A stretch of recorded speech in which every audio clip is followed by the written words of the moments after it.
A humanoid robot just stood on top of a 20,000-foot volcano. Today was a big day for robots. And later, a robot pulls two pilots out of the open sea. It's Monday, June 15th. You're on Innover. Today, the robots took over the news. A unitary humanoid robot named Pemba just climbed a volcano. It reached the top of Chimborazo in Ecuador. That peak sits 20,341 feet up. No humanoid robot had ever made a climb this high before. The team calls it leg one of a triple crown of climbs. They even want to try Everest. That one is on hold because Nepal has no rules yet for robot climbers. A robot that handles thin air and loose rock can handle a lot of other hard places too. That robot climbed where the air runs thin. This next robot went where people were drowning. Two U.S. Army pilots went down in the sea near the Strait of Hormuz. A robot boat called the Saronic Corsair found them. It pulled them aboard and got them to safety in under 2 hours. The boat is 24 feet long and runs on its own, with no crew.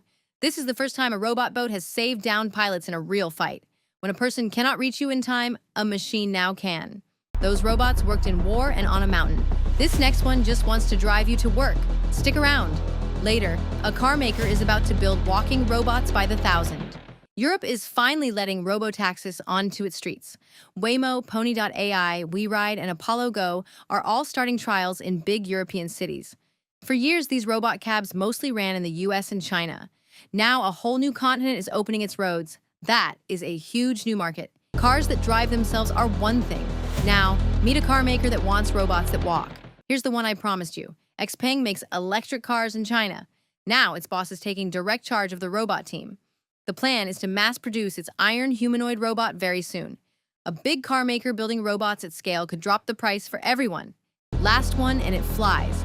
We move from robots on the ground to robots in the sky.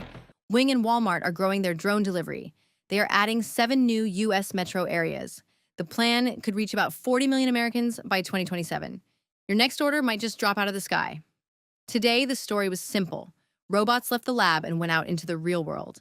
More and more of these stories are robots stepping into daily life. We track everyone. Subscribe and watch it happen with us.